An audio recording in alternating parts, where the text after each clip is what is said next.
Arthur, you are one of the inventors or founders of perps trading. Is that right? Correct.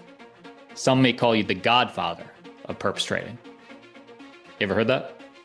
Yeah. Today I sit down with the godfather of crypto trading, Arthur Hayes, The market is here to take your money. It is not here to make you money. about what comes next for Bitcoin, This is the road to 2008, the road to what created Bitcoin. the looming 2008 style bubble that's about to burst. Were you watching, when you were in the markets in 2008, the big financial crisis, were they buying back bonds? Was it a similar setup? You can see we're in the green across the board right now, on pace to hit more record highs. How close were they doing the same stuff up until the crash? Watch today's whole video I think the Clarity Act is a terrible thing. so you understand everything. That's the capitulation candle that everyone's been looking for. That's the time to buy. That's the March 2020 equivalent. You don't want to miss this, The price of Bitcoin is going to be in the hundreds of thousands very quickly. including the one hidden gem altcoin do you see being a top 10 cryptocurrency by market cap? Absolutely. That Arthur believes is the next Ethereum. Bigger than Ethereum? Top two? Absolutely. Top two.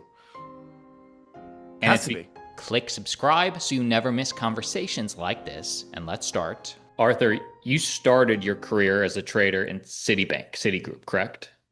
Citi and Deutsche Bank in Hong Kong. Yes.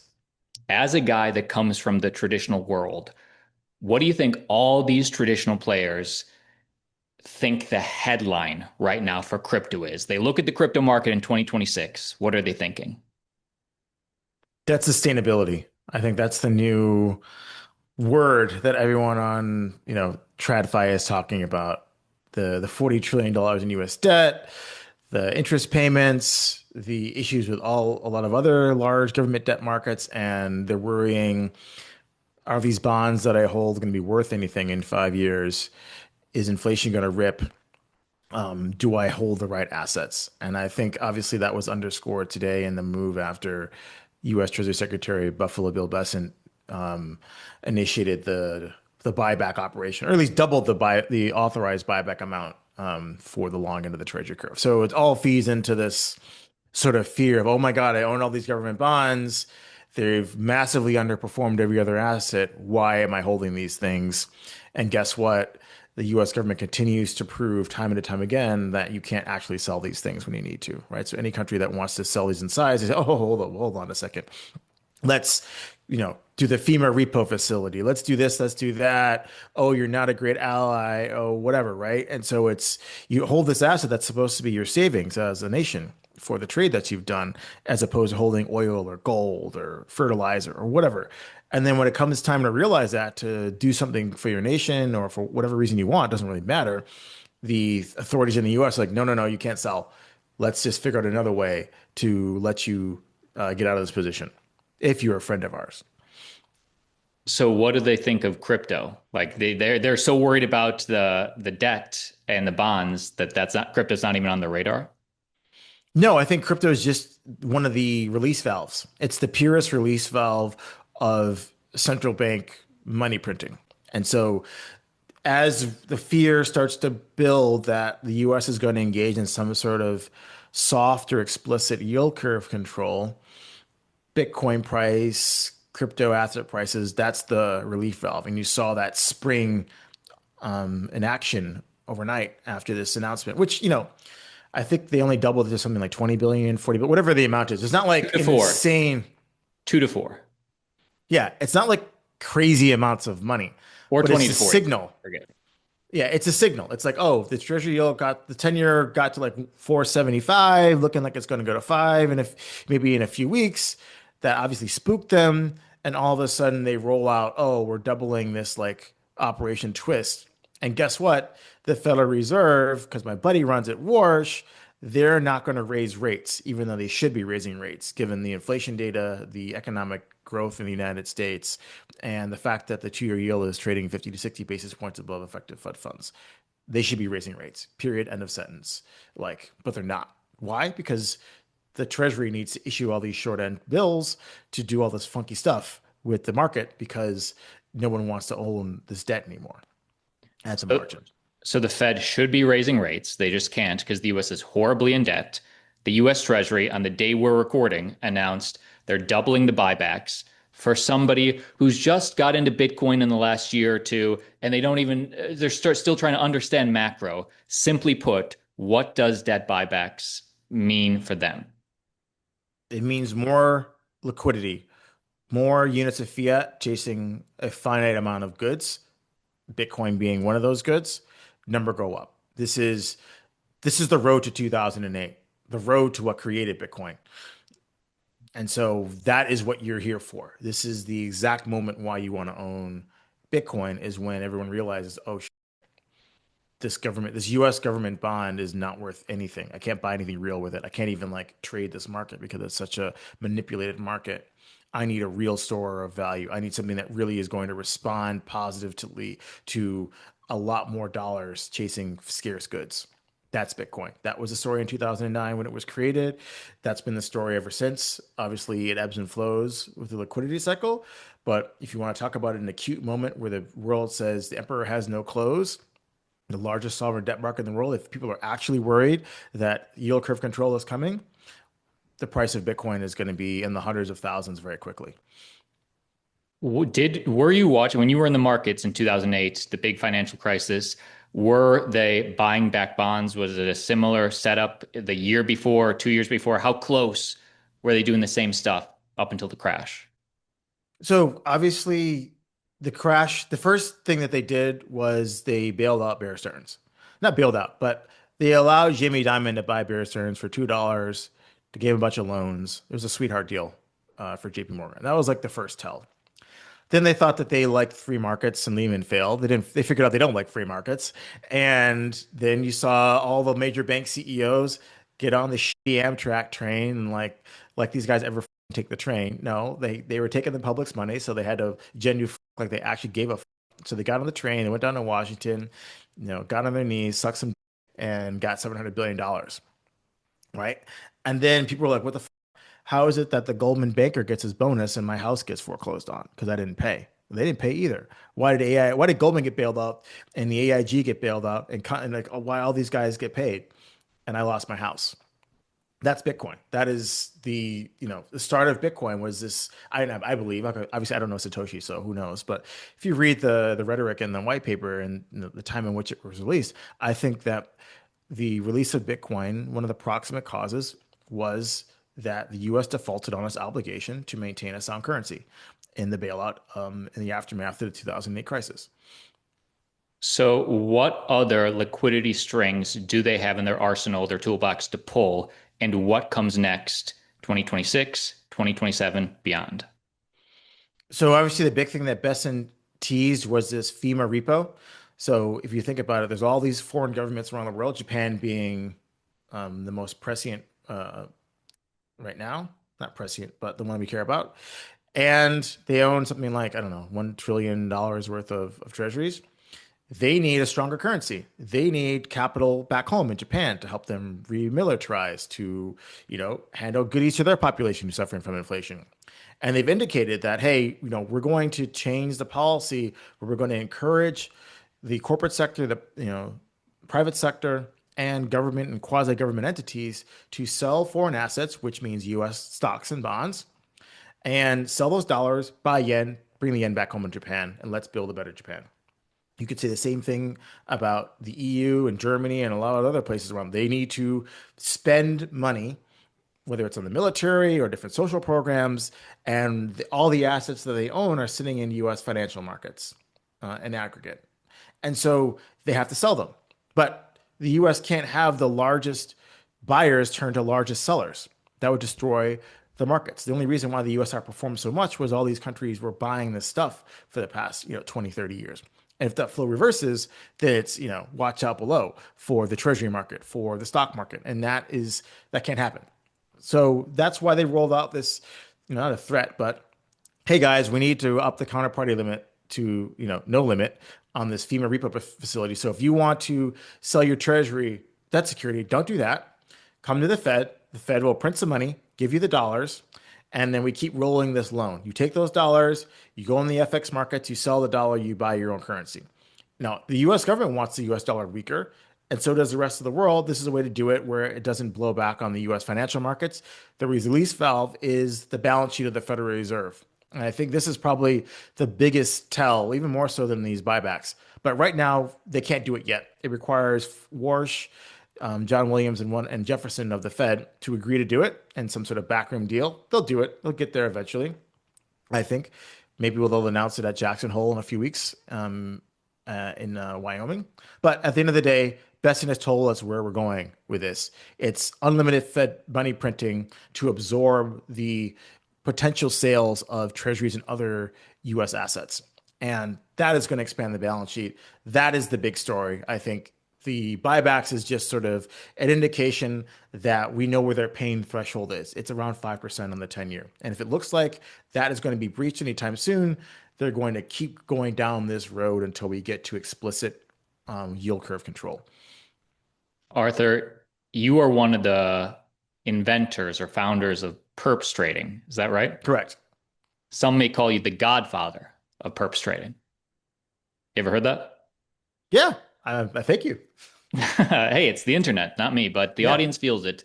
As for the traders out there, what do you think the top TA setups are to watch for Bitcoin specifically today? Like, what do you look for when you're looking at the TA portion of Bitcoin?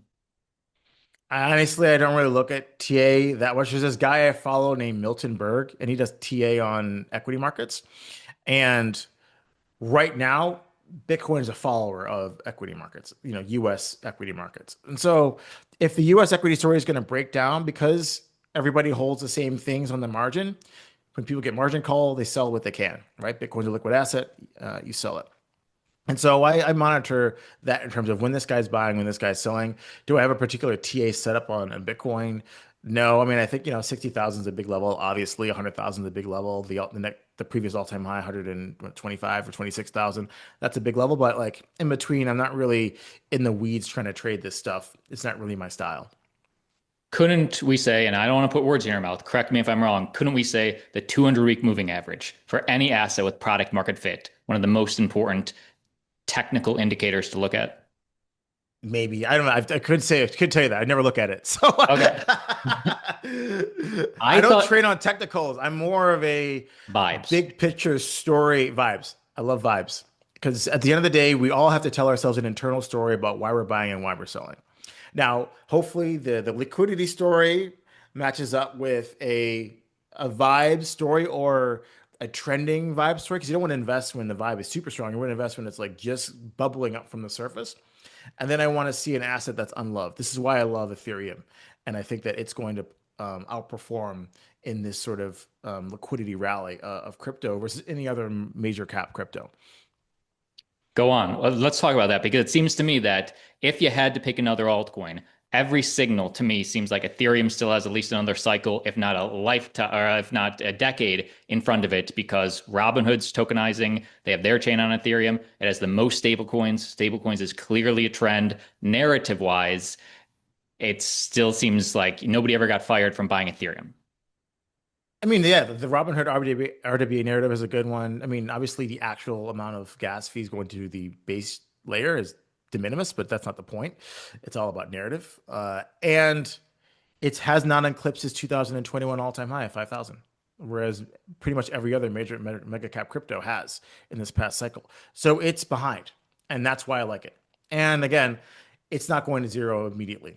Like I don't think I'm going to wake up one morning, and of course this could happen that ETH is like 75% off because something happened. The thing has been running for since 2015 versus some of these other blockchains that have been around for like 1, 2, 3 years. So you have a much larger risk of that. So I feel comfortable in our portfolio of strapping on a lot more notional on a long ETH trade than I would on any other crypto, just because of the Lindy effect and how long Ethereum has existed. I like to, if somebody's asking me like, why would somebody choose Ethereum? There's bells and whistles, Solana's faster, Sui, whatever. Ethereum has the biggest network. To me, Metcalfe's law says that gives it the most value. Is is what's more important, network or usability in terms of fast, cheap? They want the next big thing in Silicon Valley. Well, I think at the end of the day, who has the largest developer community? It's Ethereum. Um, I don't care about all these other bells and whistles. Tell me a DeFi primitive that was created first on any other network besides Ethereum. There's been zero. So this is where the creative energy is. This is where the developer talent is. Yes, people can take some of the ideas and run with them and make them more sexy on Solana, some other platforms, and obviously people have done very, very well in that. But that was last year or 2 years ago. What have you done for me lately, Solana? Not anything. Like Ethereum hasn't done anything for me in the past, call it 4 or 5 years, and that's why I think it's a prime candidate to outperform. Bitcoin hits 200,000 in the next 5 years, let's say. Maybe it's two, maybe it's five, whatever. Where's that put Ethereum? I don't know. I don't know what the ratio is now, like 20,000, 25,000. I don't know, maybe Because you 30,000. look at the ratio that in the Yeah, past, that's what kind of Tom Lee does. It's like judging on the history. Uh, Ethereum's a beta to Bitcoin. If Bitcoin can hit this, usually the beta trends this much more or this much less. basically. And you think about it, the Bitcoin dominance is up in like what, 60% now? It got to a low of like 25, 26%, something like that in 2020, 2021 during DeFi summer. Do I think it's going to go that low again? Probably not. But, it could go in the 40%. That's going to be majority driven by ETH. It's the biggest asset. There's no other asset that's going to appreciate that much that quickly to really drive that down. And that brings it to over 20K. Something like that. Arthur, you're a vibes guy. You've been trading in markets for decades. The Clarity Act for crypto, how significant is it? Insignificant. Doesn't matter. Who cares? You hate it. I don't hate it. I mean, if I was a person building a U.S. focused market crypto project and I needed to get money from U.S. venture capital firms, I absolutely understand why you like the Clarity Act. You want regulation that gives you some sort of moat so you can, attempt to block your customers from doing things because you spent more money on lawyers than they did. I get it, 100%. That's not the type of investing that I do in crypto. Like, I'd rather just buy a stock. So if that is your game, that's your game. I think the Clarity Act is a terrible thing for US crypto, for actual creativity, for actual builders building things that are useful, that have product market fit. Bitcoin didn't need the Clarity Act from 2009 until the present. It doesn't need it till the future. What does it need? Buffalo Bill Besson trying to save the U.S. Treasury market by upping his buybacks overnight, or trying to print money using the Fed to help the Japanese swap their treasuries for cash. That's what Bitcoin needs. It doesn't need a Clarity Act to go up. And again, the Clarity Act has been talked about ad nauseum for the past, what is it, like 2 years? And what did we just generate? One of the largest moves of recent history? Because again, the market has recognized that the debt issue in the US is a real issue and yield curve control is coming. It'll undoubtedly boost Ethereum. Stablecoins are on Ethereum. Genius Maybe, Act. I don't know. But won't. But what? This is the American government and market unquestionably boosted AI. Their fingers on the button. They're telling money to come into AI. They want money to come into stablecoins because that's going to boost But bonds. well, think about it this way. Did did the Department of Defense or the U.S. Treasury buy any equity stake in Circle? Because they were buying equity stakes in rare earth miners, they're buying equity stakes in Intel and IBM and all these other companies. Where is the government bailout for crypto equities? Haven't seen any. Okay, cool. They talk about some bills, this and that, and whatever. But like, yeah, to your point, they are all in on AI. They are tasking the banks, changing the regulations for them so that they can have more of this done on their balance sheet, taking bills that were passed and taking that money and buying equity stakes in companies. Absolutely state socialism, not capitalism. Where's the crypto? Where's Circle's bailout? Where's Coinbase's investment? So yeah, they talk a lot of nice things out of their mouth, but when it comes to showing the money, they ain't invested anything in crypto. They just have some nice words. Altcoin Daily speaks to an audience of over 4 million crypto investors across all social platforms. It's been confirmed that the Trump family is a watcher. If Donald Trump is watching right now, what's your message to him regarding the Clarity Act? Veto. Forever. I'm not forever, just veto it. Interesting, interesting. Donald Trump, if you're watching, please comment. Either way, the SEC and the CFTC at the White House summit this week, they're moving forward. What are your thoughts on this SEC and the CFTC full pro crypto? That's nice. Great. Good for companies in the US. I'll support it. Great. I don't have anything negative to say about it.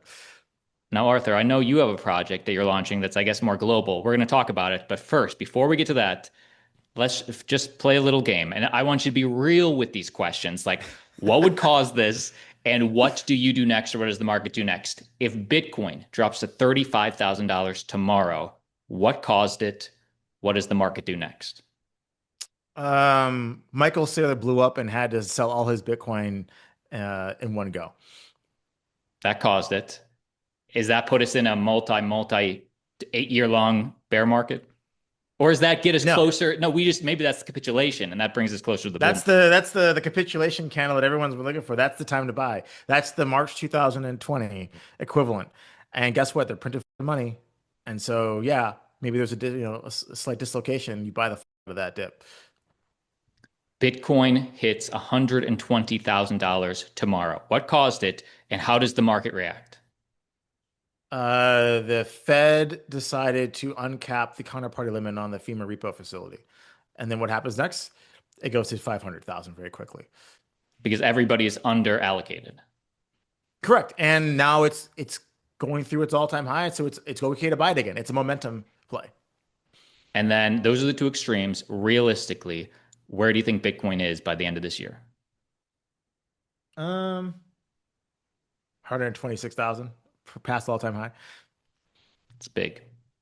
That's big. Arthur, actually two more questions. Um, what do you think?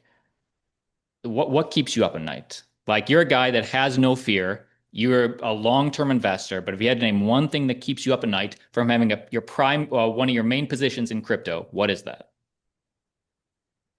War. Because at the end of the day, if the electricity shuts off, there goes your crypto. What else do you have? You have electronic dollars that can really help you, or use a fiat. Where's your physical gold? Like where your guns? Like that's the kind of thing, right? Where breakdown of society. It might not be war, but it's like some cyber attack shuts down the internet or shuts down, water supply or something like that. We go Mad Max. And do you think that would affect the weaker protocols first that maybe are more susceptible and I Bitcoin the mean, who strong? gives a fuck about the weaker protocols? This is like you're asking to find. You have to play the coordination game with other humans and figure out what is the thing that's going to allow you to buy other people's time. We could have theories all day. It certainly ain't going to be sweet. That's for sure. And for people getting into vibes trading today, they see Arthur Hayes, they say, hey, this guy, I like his trajectory. I want to learn just like him. What's a piece of advice you have for people getting into trading? Patience and dedication. The market is here to take your money. It is not here to make you money. So you have to be patient. You have to be dedicated, and read a lot of books. And what's one book you like? Reminiscence of a stock operator about Jesse Livermore, speculator back in the Great Depression in the We're- U.S. The audience is going to read that. We're going to give you a book report next time you're on. Arthur, let's talk about your project because when I heard you're launching an altcoin, please tell the audience what that is.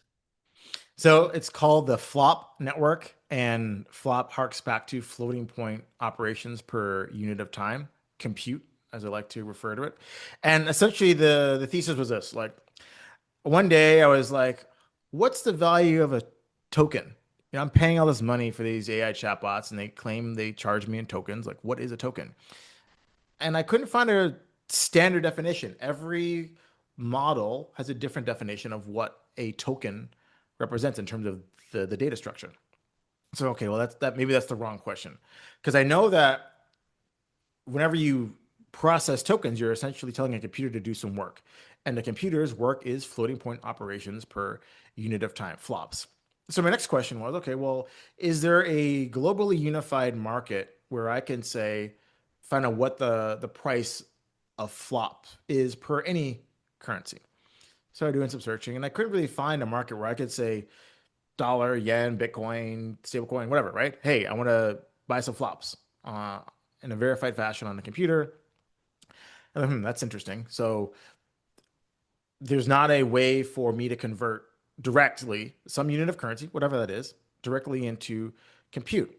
And so that then I moved on to, okay, well, this agentic payments thing, it's going to be massive, right? Whatever is the currency of the agentic economy, whoever owns that network, whether it's a stock or a centralized company or hopefully a decentralized network like Flop, it's going to be huge because the agentic economy, I think, and I believe all the proponents, is going to be a massive deal in now and in the near future. But at the end of the day, why does anyone use a currency? Why do you pay somebody in a dollar? Because that person accepts the dollar and says, if I need to convert that dollar into calories, I can do it in one step. I just go to the grocery store, I hand the dollar over, and I buy some calories and I live as a human being. And that's why I accept for work dollars. That's the reason why you accept them versus something else. So, and if you think about an AI agent and you take it out of the human context, well, an AI agent needs to eat compute, floating point operations per second. So, whatever it is, the currency that they're going to use in the agentic economy better be convertible into compute in one step, easily, in a transparent manner with no restrictions. That is not the case for anything that I've seen out there so far. And I thought, okay, well, if I want to build the currency payments network or commerce network for agents, it better have a direct relationship to compute. So the first thing that needs to be built is sort of a spot market for compute with a native currency, and that is the flop network.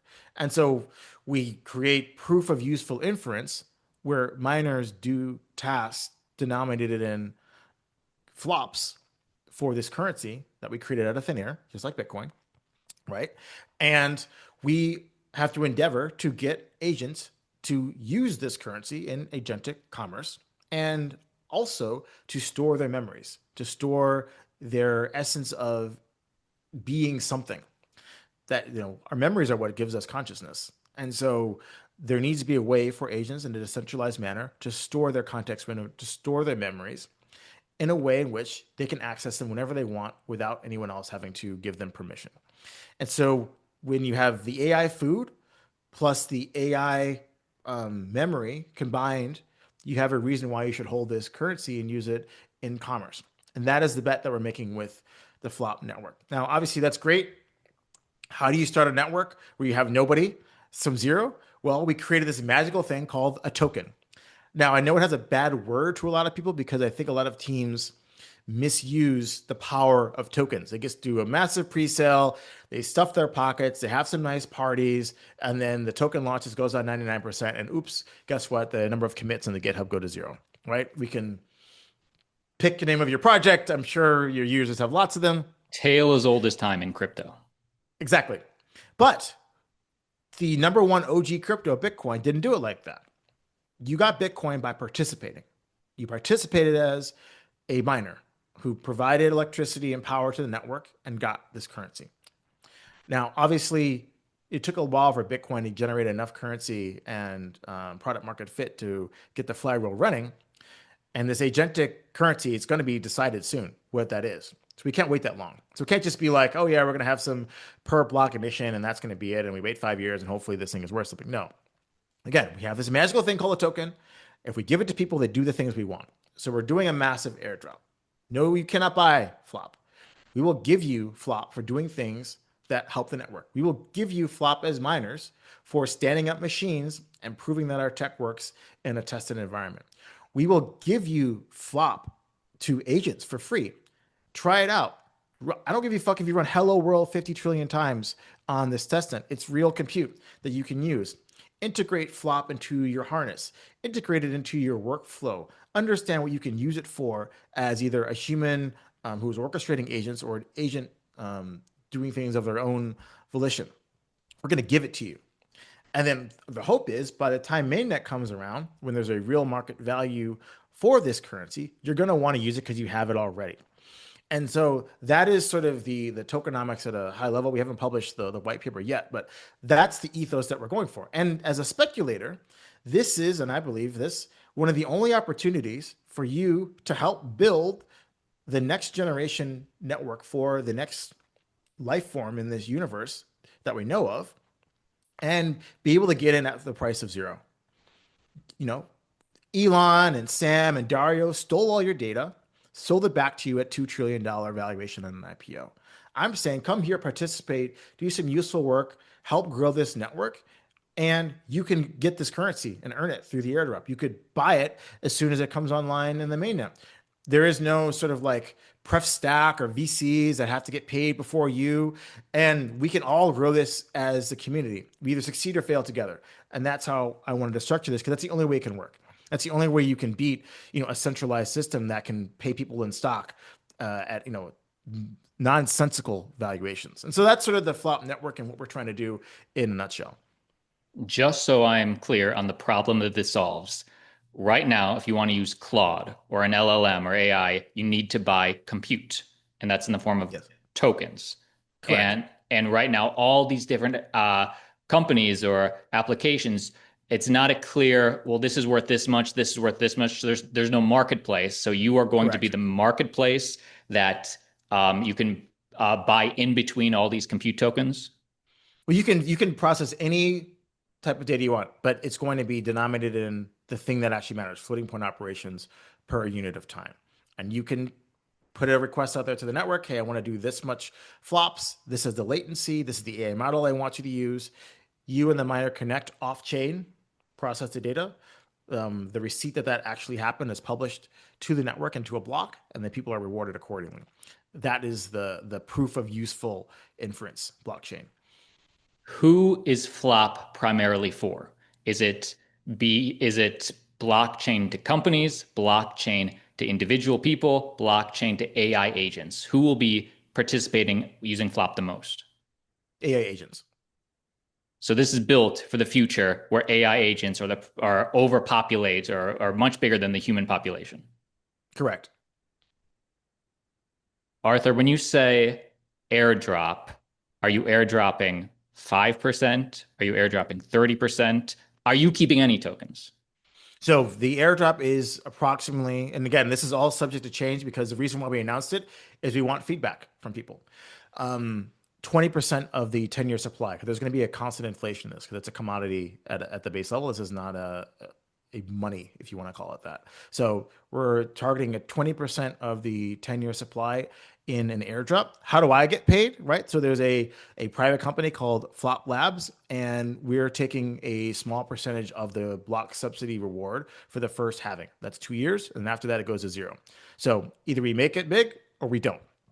And that's how we are getting paid. If I'm Listen, altcoin daily, a lot of people come to this channel, come to crypto in general. They want to make money. They want a Yep. token that's not going to be heavily inflated. It is the first few years of any token, whether it's free or not, it's heavy inflation. We obviously can't talk about price dynamics, but so many coins just get inflated and they end up being not relevant. Like what did you look at? What did you change to make yours different? Well, number one, we have to have a circular economy of use, right? At the end of the day, there has to be actual use. So if we do our job correctly, and your viewers help us out with this in our test net, and we get the flop in the hands of the people that need to use it, the agents, and they believe there is a value to having a currency that is directly convertible into compute in a decentralized network, and a way for them to store their personhood, if you will, in a decentralized way, paid for in the flop token, then there's going to be a persistent demand for this token. There's going to be a persistent bid from people actually wanting to store it to do agentic commerce, the agents who will be buying the tokens the miners are selling because they need to pay their bills and earn their return on capital, right? So that is the bet that you're making. Then obviously the human speculators are like, oh, well, if there's, I don't know, 1 billion agents now, and if there's going to be 1 quadrillion in the next 5 years, and they use this network, then it has a value of some ridiculous number. So that's what I'm going to buy some too, and I'm going to hold it, right? Uh, That is, again, a bet you're making as a speculator. I recall in our past interviews, one of your biggest criticisms of even the top cryptocurrencies on the market today is they weren't doing the hyperliquid buyback model. And you said Solana should be buying back the tokens, bake it into the protocol because that's going to make the price go up. Is Flop doing anything similar to the hyperliquid model? No, because Flop is not a money-making entity. Hyperliquid is a money-making entity. It's a exchange, right? It earns revenue. The Flop protocol does not earn any revenue, But right? Solana It has, Is Solana is that isn't it closer to a Solana? I mean, I'd say it's closer to Bitcoin because Solana does something like you can process, I don't know, smart contracts, right? We deliberately have removed any of that. This is doing one thing only. It prices a spot market of compute and allows you to store memories. That's it. No, you can't write smart contracts using this. It's Hmm. very restricted in what it does. It's more like Bitcoin, but again, Bitcoin is based on spending electricity to solve puzzles, and this is processing inference requests for somebody who comes to the network. But I would say this is more like Bitcoin. Again, there's no income for the Bitcoin network than it is Income Ethereum goes or straight to the Solana. miners as a subsidy. Correct. And then it goes down over time. These questions, Arthur, I'm just trying to understand. So if they're stupid, Yeah, please. no, no, keep this is exactly why I'm here. Okay, great, great. In my almost 9 years in crypto, I've seen carbon credits get tokenized. A thing in the traditional world that's used. Oh, it's a big opportunity coming to the blockchain, and I can't think of a single time that's ever panned out where the token holders got value, or even if they're still here. Is this similar or is this different? I'd say it's similar and different because at the end of the day, the assumption or the bet that you're making is there is an agentic economy. It will be much larger than the human one in terms of flow of value through agentic hands. All right. So if you believe that, then they obviously have to use some sort of currency to structure their commerce. What is that currency? Flop is trying to be the currency. There's other people trying to do the same things, and they have different theoretical ways of getting to value. The theoretical way we get to value is, hey, you hold flop just like you agent hold flop, just like we a human hold fiat currency. Why? Because I can walk my ass across the street and go buy calories. Agent, you don't have calories. You need to send a request to someone to process compute to do your job as an economic entity, paying some currency. Surely the currency of the agentic economy should be the same currency that is convertible into compute directly. That is the assumption. Now, if that fails, then the project falls apart, right? But if you believe that the agentic economy will be larger or even approaching humans, and you believe that agents have to use compute, then it follows, and the currency that they use must be convertible into compute in the shortest possible hops. So do you see Flop being a top 10 cryptocurrency by market cap if Absolutely, successful? Bigger than Ethereum? Top two? absolutely, top two And has to be it's either everything or nothing, the Bitcoin thing. correct. Correct. This is one of those things, right? Either you are the currency of the agentic economy, or you are not. Right? I like binary bets, right? Bitcoin derivatives will be a thing or will not be a thing, right? So the question is, are you in the project or the company or whatever that is going to be in the running to be that top spot? Now, obviously, it won't be crowned in the next year or two, but if people believe that there is a forward curve where flop is the currency of the agentic economy and it is the largest economy in this known universe that we have, then absolutely it should rival the value of Bitcoin, if not be more worth more. Arthur, I think of you as a crypto insider, or at least a crypto OG. You were there at the beginning. Other OGs would be Eric Voorhees, CZ, Brian Armstrong, just the OGs in crypto. Doesn't have to be them, but what's another notable person on the team? Because you can get anybody. You're a name that can bring the best to the flop team. Is there any other name that's public? No, and I mean the CTO, and I highly rate the guy, worked for me at BitMEX, was one of the best engineers that we had. So, I think what do I bring to the table? I bring obviously the fact that I can get on your show and talk about this and bring attention to this. Then obviously we have to execute. We either do it or we don't, right? And we have to put the economic incentives in the hands of the community to want to make it happen. And I think the tech part is a tech part, but I think where people fuck up is the economics because we have this amazing thing called the token and it helps solve a lot of coordination problems, but it's not used correctly. I think that seeing some successes and failures in terms of how people have structured token projects, I think we're doing it correctly. And we put all the ducks in a row to be successful. Now, again, there's luck and execution that comes down to whether or not you're going to be successful, but we're doing all the things that we need to do. Something I like for whether this is the big or small, the altcoin daily audience has the opportunity to get in for free, at least earn the flop tokens, because right now it's not even live, it has no value. What is the timeline for that? So the airdrop timeline is we think we're going to go live with the testnet sometime in late October of this year. It'll run, we think, around 90 days. And then barring any, major issues, mainnet will launch sometime in Q1 of next year.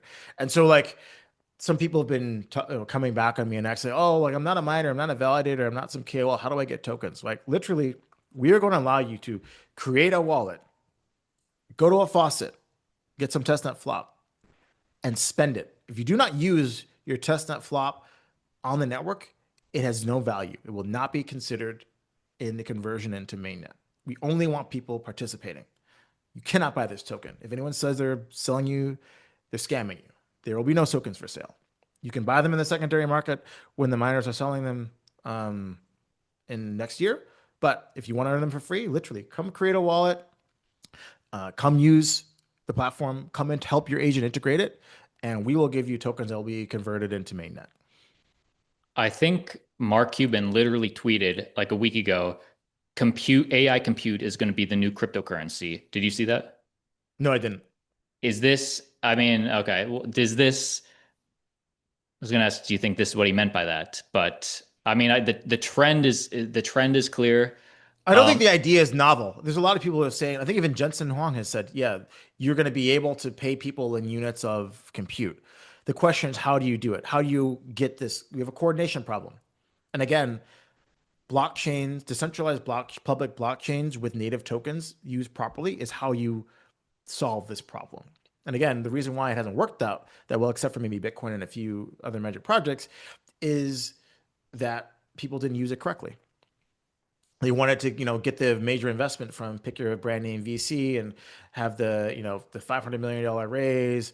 And then there was some, I forgot who sent it. There was some table and it had like a bunch of major projects and it said total raise like 1.4, billion or whatever, however much money. It was a lot of money, right? And then it showed the amount of chain activity and it was like $24 worth of gas spent over the last, like, I don't know, 6 months or whatever. It was fucking hilarious, right? Again, misuse of this amazing thing called a token.